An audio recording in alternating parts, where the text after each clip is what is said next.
Carol, we've touched on so much, and I love the fact that you've given us the background where it sort of like started.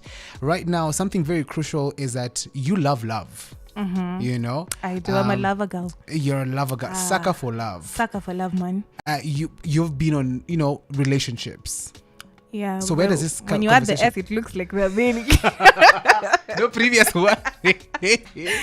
Yeah. You've been on previous relationships. Yeah. So where does this conversation come in?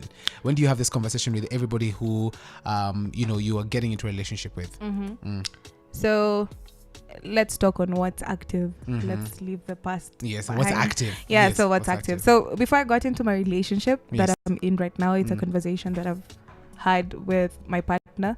Reason being, you want to communicate this from the onset so that you're all on the same page and you don't heartbreak people. You don't heartbreak someone you love. So it's good to just put it out there from like before even I'm on the onset of commitment. Yeah. You understand? Yeah.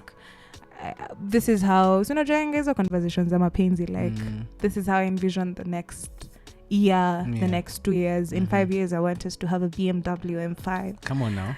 You see, so you bring it on happen one so that yes, we're discussing about this big future that we want, but one critical thing that I want us to be on the same page on, or I want you to know about me, is this is what I envision for myself. I envision a child-free lifestyle. Yes. And in all sincerity and in all honesty, it's not an easy conversation because you have to explain your whys. Yes. Because you can't just be throwing something like that at someone who you really love and they really love you and not explain your whys.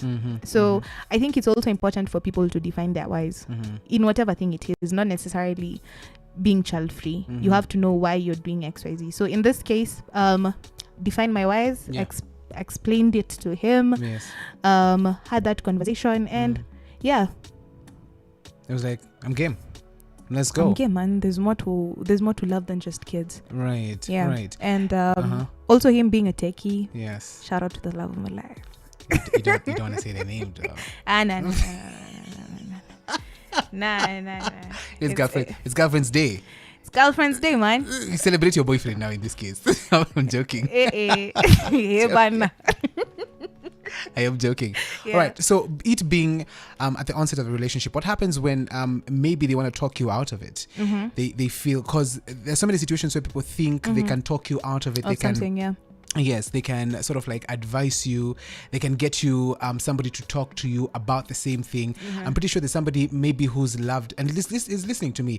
They loved their partner so much, but then the partner doesn't want to have kids and they're like, I badly want to have a child with you. Do you think you're ever going to be talked out of that? You as an individual? No one can talk me out of anything. So when it's something that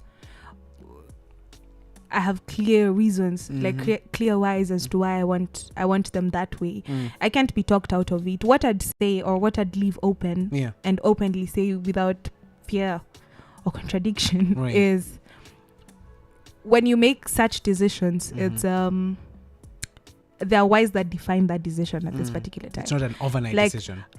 I'd say at that age bracket where my frontal lobe is fully developed, I know what I'm saying. Right. But life happens and circumstances might force you. So also being, because I'm also a very open-minded person, leaving it open in my head to know that this is what I want. But life happens.